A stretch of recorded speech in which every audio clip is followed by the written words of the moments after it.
Good morning, children. This is 12th Physics, Chapter 5, Magnetism and Matter. So, today we are going to discuss about the topic that is magnetic elements of Earth. Now, children, we know that Earth has magnetic field. But if we want to describe its magnitude, if we want to describe the magnitude of Earth at various places, we want to describe its direction, then children, for that we require various quantities.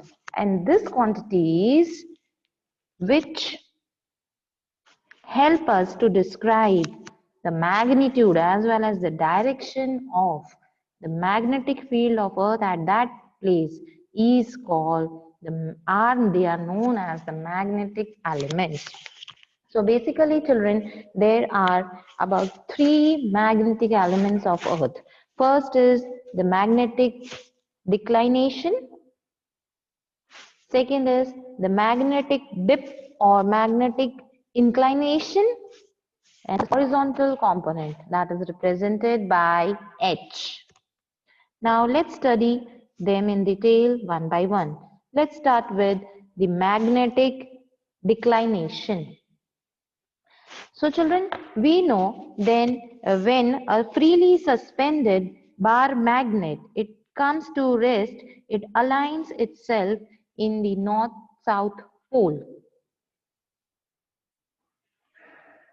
Right, and the line joining the north pole and the south pole of the magnet in this position is known as the magnetic axis.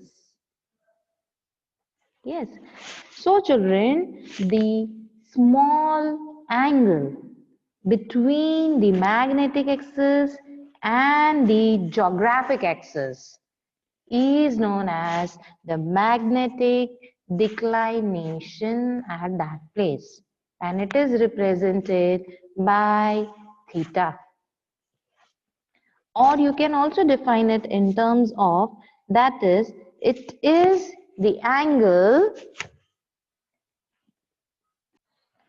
So children, suppose we want to measure this magnetic declination. So we can measure it using a magnetic compass. So what we need to do? We need to place a magnetic compass in a horizontal plane. Now in this situation, the angle between the magnetic needle and the geographic axis is known as the magnetic declination, and that is delta. So we can measure the magnetic declination at any place simply by using magnetic compass. Let's proceed toward the second magnetic element, and that is the magnetic dip or magnetic inclination. Okay, so children, the magnetic inclination is represented by the symbol del. This one, that slide was not proper, this is. Okay, so magnetic declination, children, it is the angle that is between the magnetic field of Earth and the horizontal line of magnetic meridian. Right? So the horizontal line of magnetic meridian will be this, and this is your magnetic field B. So the angle between them is known as delta, which is known as magnetic dip. So magnetic dip is the angle between the magnetic field of Earth and the horizontal line of magnetic meridian. So the horizontal line of magnetic meridian is this, and the magnetic field is along the yellow axis, and the angle between them is known as the magnetic dip. Okay, now children, if you want to measure magnetic dip, it can be measured using an instrument which is known as the dip circle. So dip circle is used to measure the magnetic dip at any place. Now for that, what we need to do? So this magnetic dip, children, as you can see, it consists of a magnetic needle. It consists of a magnetic needle, and this needle is free to move in the vertical plane. Right? Now you are going to place this dip circle at the point, at the place where you want to measure the magnetic dip, where you want to measure the magnetic inclination, right?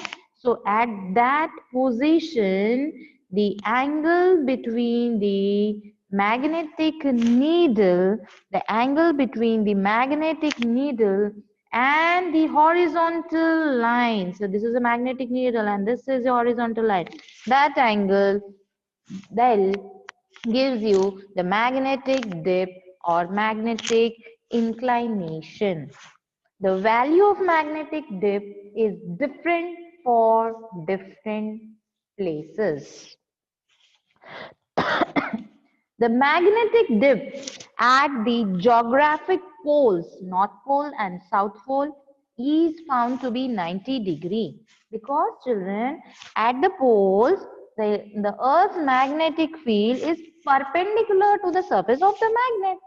So the magnetic dip is 90 degree. Now, at the equator, children, the magnetic dip is 0, because the direction of the Earth's magnetic field and the surface of the Earth, they are parallel. They are along the same direction, and so the magnetic dip is 0. And at all other places, children, the value of magnetic dip, the angle, will be between 0 and 90. The third element, the third magnetic element of Earth is the horizontal component. It is the horizontal component. So here the horizontal component is represented by H. Okay, children. So here what we are going to do, the Earth's magnetic field, that is B. That is this one. Just a second. That is this. This is the Earth's magnetic field. This magnetic field B, we are resolving it into two components, right? That is, first is the horizontal component. That is this. Let me make it with different color. The horizontal component with the blue line, and that is your B cos del, and the vertical component which I have shown with the green line, and that vertical component is B sin del. Let me make it clear. I think it's, see, this is your magnetic field B, and this is the horizontal component, and this is the vertical component. Horizontal component will be B cos del, and vertical component will be B sin del. Okay, children. So now, if this horizontal component, that is B cos del, is your third magnetic element of the Earth. That is the component of magnetic field, but which component it is? It is the component of magnetic field in the horizontal direction of the magnetic meridian. So it is along the horizontal line of the magnetic meridian, that is H. That is your third magnetic element of the Earth. Now children, if we square both these equations, so on squaring these equations, what we will get? We will get H square, squaring and adding them. H square plus V square will be equal to B square cos square del plus B square sin square del. Now if B square we take common, sin square del plus cos square del, sin square theta plus cos square theta will be 1. So what you will have? You will have your B square equals to H square plus V square. And if you want to find the magnitude of B, then B will be equal to under root of H square plus V square. Now children, if we divide both these equations, that is sin del upon cos del, then BB will get cancelled, and sin del upon cos del will be your tan del, which will be equal to V by H. So this is your third component of magnetic element of the Earth. Now let's talk about the value of horizontal component. Now children, here also the value of horizontal component is different at different places. Let's talk about at the poles. At the poles, as we know, the value of magnetic dip is 90. So the value of H, which is given by H, is equals to B sine, sorry, B cos del, B cos del. Cos 90 will be 0. So the value of the horizontal component will be 0. Now let's talk about at the equator. At the equator, the magnetic dip is 0. So let's talk about the horizontal component H. H equals to B cos 0. Cos 0 is 1. So the value of the magnetic component will be maximum at the equator. That is equals to the total magnetic field of the earth.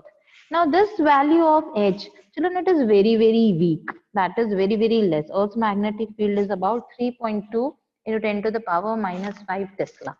Okay, and children, the direction, this point is very important, need to remember about the direction of the horizontal component. It is from the geographic south to geographic north.